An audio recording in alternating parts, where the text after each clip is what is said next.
आज होने वाले मंत्रिमंडल विस्तार को अगले लोकसभा चुनाव से पहले पार्टी और सरकार की छवि सुधारने की अंतिम कोशिश के तौर पर देखा जा रहा है। ऐसे में मनमोहन सिंह सरकार ने दक्षिण भारत में कांग्रेस के किले को मजबूत करने के लिए जी जान लगा दी है। सूत्रों के हवाले से खबर है कि दक्षिण भारत से 5 नए मंत्री बनाए जा सकते हैं और 2 मौजूदा मंत्रियों को प्रमोशन दिया जा सकता है। इसमें सबसे ज्यादा अहमियत मिल रही है आंध्र प्रदेश को। मुझे लगता है जो आंध्र प्रदेश और दक्षिण भारत की तरफ जो ध्यान दिया जा रहा है वो एक इलेक्टोरल चुनावी डिसीजन है। इनको लगता है कि तेलंगाना में, आंध्र प्रदेश में जो हो रहा है इसको काउंटर करने के लिए अगर वहां पर प्रतिनिधित्व बढ़ाया जाए तो इससे उनको फायदा होगा। पुरंदेश्वरी को प्रमोशन। आंध्र प्रदेश के विशाखापट्टनम से सांसद और मौजूदा कैबिनेट में राज्य मंत्री डी पुरंदेश्वरी को कैबिनेट मंत्री बनाया जा रहा है। 53 साल की पुरंदेश्वरी आंध्र प्रदेश के पूर्व मुख्यमंत्री एन.टी. रामाराव की बेटी हैं। पुरंदेश्वरी को वाणिज्य मंत्री बनाया जा रहा है। श्रीमती सोनिया गांधी गारू and Shri Rahul Gandhi for having given me the opportunity to come into the Ministry of Commerce and Industry. This definitely calls for a lot of responsibility because we know today that the entire country is looking towards India and we need to look at prospects and opportunities in other countries as well as see how other countries can avail opportunities in our country as well. Chiranjeevi को पहली बार मौका। इसके अलावा आंध्र प्रदेश से ही मशहूर अभिनेता और राज्यसभा सांसद चिरंजीवी को पर्यटन मंत्री बनाकर पहली बार कैबिनेट में शामिल किया जा रहा है। 57 साल के चिरंजीवी ने 2008 में प्रजा राज्यम पार्टी बनाई थी, लेकिन 2011 में चिरंजीवी ने अपनी पार्टी का विलय कांग्रेस में कर दिया। 2012 में ही उन्हें कांग्रेस का राज्यसभा सांसद बनाया गया। कृपा रानी पर कृपा। आंध्र प्रदेश के श्रीकाकुलम से सांसद कृपा रानी भी मंत्री बन रही हैं। 47 साल की कृपा रानी पेशे से डॉक्टर हैं और पहली बार 2009 में ही सांसद बनी हैं।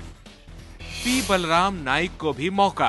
आंध्र प्रदेश के ही महबूबाबाद से सांसद पी बलराम नाइक को पहली बार सरकार में शामिल किया जा रहा है। 48 साल के नाइक भी पहली बार 2009 में सांसद बने हैं। सूर्य प्रकाश रेड्डी भी मंत्री बनेंगे।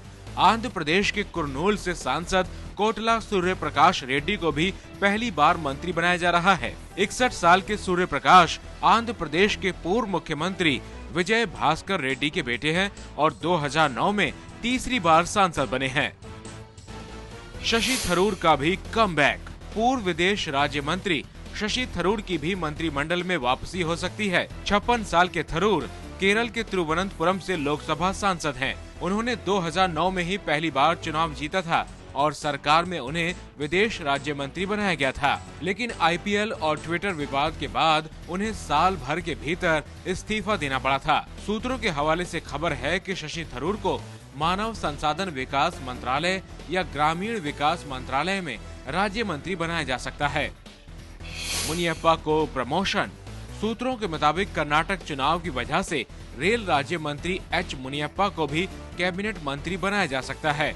64 साल के मुनियप्पा कर्नाटक के कोलार से लोकसभा सांसद हैं। दक्षिण भारत के 4 राज्यों तमिलनाडु, कर्नाटक, केरल और आंध्र प्रदेश से 130 लोकसभा सदस्य आते हैं। पिछले लोकसभा चुनावों में कांग्रेस ने इसमें से 62 सीटें अपने दम पर जीती थीं। अगर तमिलनाडु में डीएमके और केरल में यूडीएफ को जोड़ा जाए तो कांग्रेस गठबंधन के खाते में 130 में से 84 सीटें आई थी। यानी कांग्रेस गठबंधन ने 2009 के चुनाव में जितनी सीटें जीती उसकी 1/3 अकेले दक्षिण भारत के 4 राज्यों से आई थी। ये बैलेंस करना चाहते हैं। यूपीए 1 हो, यूपीए 2 हो, आंध्र तमिलनाडु से बची हुई है क्योंकि अब 206 उम्मीदवार कांग्रेस जीती है, उसमें देखिए कम से कम 35 to 40 तमिलनाडु से दक्षिण भारत से आ रहे हैं। उसको कैसे दखलंदाजी कर सकते हैं, इसीलिए तो दक्षिण भारत को इम्पोर्टेंस दे रहे हैं। उत्तर भारत के बड़े राज्यों में कांग्रेस की डावाडोल स्थिति को देखते हुए अगले चुनाव में कोई नुकसान न हो, इसीलिए कांग्रेस दक्षिण भारत से भरपाई करने की कोशिश कर रही है।